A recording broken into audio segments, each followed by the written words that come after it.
कि जीवन में कभी भी, किसी भी समय पे, किसी भी काल में, किसी भी स्थिति में, किसी भी परिस्थिति में सदैव प्रभु के बनाए हुए नियम पर ही हमें विश्वास रख करके चलना चाहिए। यदि हम भगवान के बनाए हुए नियम में, भगवान की बनाई हुई गतिविधियों में, भगवान के द्वारा बनाई हुई प्रकृति से छेड़छाड़ करेंगे या उसमें कुछ बदलाव की इच्छा करेंगे तो फिर उसका विपरीत प्रभाव हमारे जीवन में पड़ेगा ही पड़ेगा। इसके साक्षात प्रमाण श्री आत्मदेव जी थे।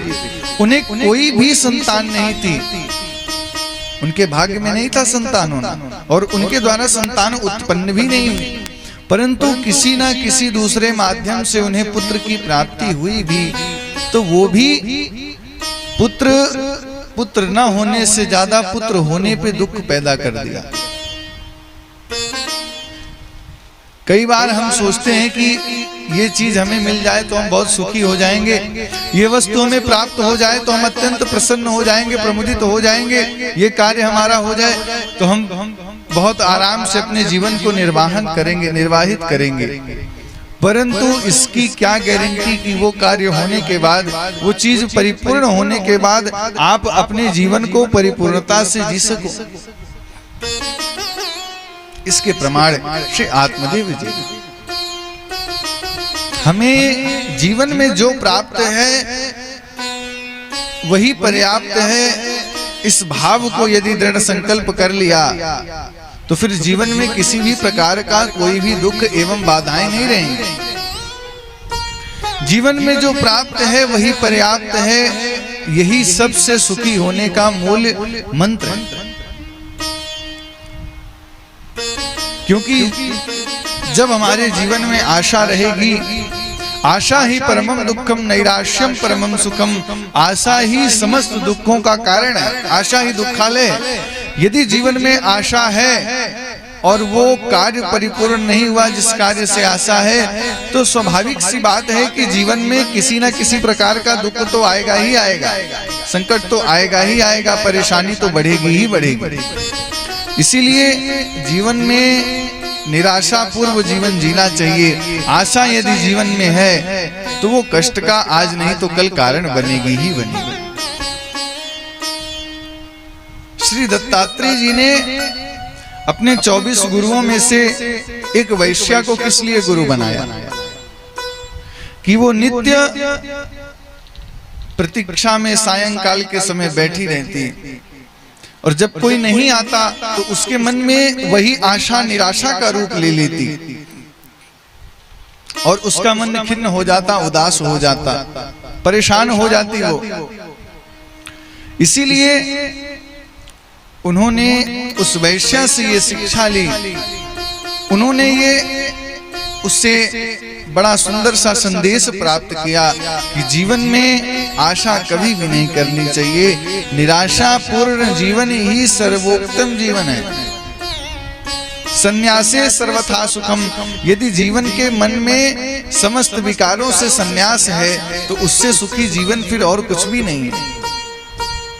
और सबसे सुखी जीवन जीने का एकमात्र मूल मंत्र यही है कि हम जीवन में अपने जो भी प्राप्त है उसी को लेकर के चले, और पाने की इच्छा तो व्यक्ति को जीवन भर करते रहनी चाहिए, परंतु उसी में संलग्न हो जाना, जो वस्तु आपके पास है उसे भूल करके और पाने की इच्छा में उन वस्तुओं को छोड़ देना, ये सबसे बड़ी मूर्खता का लक्षण है। इसीलिए हमें आपको सदैव भगवान के शास्त्रों के एवं संतों के आचार्यों के बताए हुए सतमार्ग पर ही जीवन को लेकर के चलना चाहिए। तभी हमारे जीवन का कल्याण हो सकता है, तभी हमारे जीवन का वास्तविक उद्देश्य प्रदर्शित हो सकता है। अन्यथा फिर हम किसी भी प्रकार से, किसी भी स्थिति में, किसी भी परिस्थिति में रहें, यदि हमें कोई ला करके स्वर्ग का अमृत भी पिला दे और कल्प वृक्ष के नीचे बैठा दे कि जो कल्पना करे वो प्रकट हो जाए, यदि मन में संतोष नहीं है तो आप जीवन भर सुखी नहीं रह सकते। आपका जीवन कभी सुख में नहीं हो सकता। यदि मन में संतोष है तो आप 1 रुपए से लेकर के 1 करोड़ में भी प्रसन्न रहोगे। और मन में यदि असंतोष है तो आज आपके पास एक रुपया है, कल 1 लाख होगा, परसों 1 करोड़ होगा, और उसके बाद यदि मन में भगवान की नियति पर विश्वास नहीं है तो फिर आपका मन उन धन पे भी उदास रहेगा। दीन कहे धनवान सुखी, धनवान कहे सुख राजा को भारी, राजा कहे महाराजा सुखी, महाराजा कहे सुख इंद्र को भारी, इंद्र कहे सुख चतुरानन को, विष्णु कहे सुख इंद्र को भारी।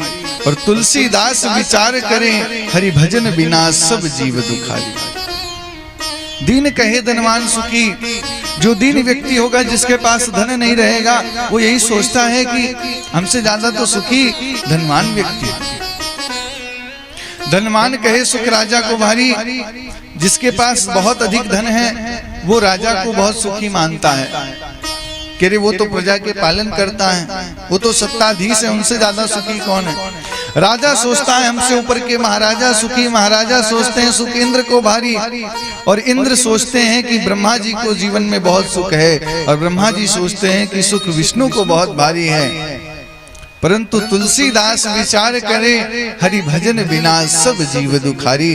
तुलसीदास जी कहते हैं कि जिस व्यक्ति के जीवन में भजन नहीं है, जिस व्यक्ति के जीवन में नाम जप नहीं है, जिस व्यक्ति के जीवन में भगवान के नाम का स्मरण नहीं है, फिर उस व्यक्ति के जीवन में चाहे वो जितना कुछ भी प्राप्त कर ले, उसके जीवन में कभी भी शांति नहीं हो सकती।